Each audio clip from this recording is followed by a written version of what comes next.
வணக்கம் நண்பர்களே. நம்ம போன வீடியோவில் வந்து F1 வேக்சின் எப்படி கொடுக்குறதுன்னு பார்த்தோம். இன்றைக்கும் டே 8 தான். டே 8 ஆஃப் ப்ரூடிங் செட்டப்பில் இன்னையோட நம்ம வந்து நியூஸ் பேப்பர் செட்டப் எல்லாத்தையும் க்ளீன் பண்ணிவிட்டு, இனிமேல் வந்து நம்ம நியூஸ் பேப்பர் போட தேவையில்ல. வெறும் தேங்காய் நார் மட்டும் போட்டுக்கிட்டலாம் போதும். தேங்காய் நார் வந்து ஆல்ரெடி போட்டிருந்ததை விட கொஞ்சம் எக்ஸ்ட்ரா போட்டுக்கணும். அப்போ தான் வந்து ஸ்மெல்லு எதுவும் இல்லாமல் இருக்கும். நியூஸ் பேப்பர் சின்ன சின்ன பீஸாக வெட்டி போட்டு வச்சுங்க நம்ம கோழி குஞ்சுங்க.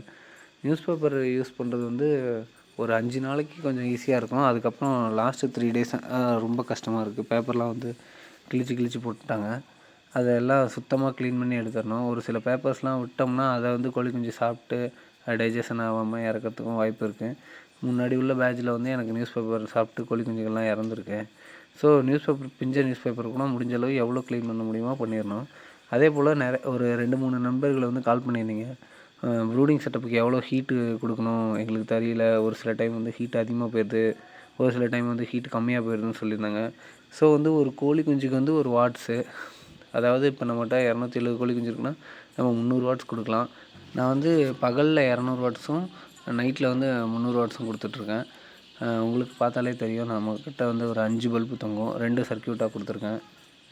அதே போல் ஃபஸ்ட்டு வாரம் வந்து கோழி குஞ்சோட டெம்பரேச்சர் வந்து 32லேருந்து 35 டிகிரி செல்சியஸ் வரைக்கும் இருக்கணும். அடுத்த வாரம் ஒரு 29லேருந்து 32 டிகிரி செல்சியஸ் வரைக்கும் இருந்தால் போதும். அடுத்த வாரம் வந்து நம்ம பல்பை குறைச்சிக்கலாம். அப்படி இல்லைன்னா 15 நாளுக்கு அப்புறம் நம்ம வந்து ஹீட்டை குறைச்சிட்டு 21 நாள் வரைக்கும் ஹீட்டு கொடுக்கணும். வெயில் காலங்கிறனால நமக்கு பிரச்சனை இல்லை. இப்போ வந்து பனிக்காலம், அதனால் நம்ம வந்து ஹீட் கம்பல்சரியாக கொடுக்கணும். இல்லைனா கோழி குஞ்சுகளுக்கு வந்து நிறைய பிரச்சனை வரும். நம்ம ஃபீட்ரு ட்ரிங்கரை வந்து ரெகுலராக வாஷ் பண்ணும்போது நீங்கள் 2 செட்டாக ஃபீட்ரு ட்ரிங்கர் வச்சுக்கணும். என்கிட்ட எல்லாமே 2 செட்டப் இருக்குது. ஃபீடரும் சரி, ட்ரிங்கரும் சரி. இன்றைக்கி யூஸ் பண்ணுறது வந்து வாஷ் பண்ணி வெயிலில் காய வச்சுருவேன். நாளைக்கு அதை யூஸ் பண்ணிக்குவேன். உங்களுக்கு கோழி குஞ்சு ப்ரூடிங் செட்டப் பற்றி ஏதாவது டவுட் இருந்தால் எனக்கு தெரிஞ்ச விஷயத்த உங்களுக்கு ஷேர் பண்ணுறேன். கீழே கமெண்ட்டில் சொல்லுங்கள். நம்ம வீடியோ பிடிச்சிருந்தா ஒரு லைக் கொடுங்க. மறக்காமல் நம்ம சேனலை சப்ஸ்கிரைப் பண்ணிக்கோங்க. இன்ஸ்டாகிராம்லேயும் ஃபாலோ பண்ணிக்கோங்க. நன்றி, வணக்கம்.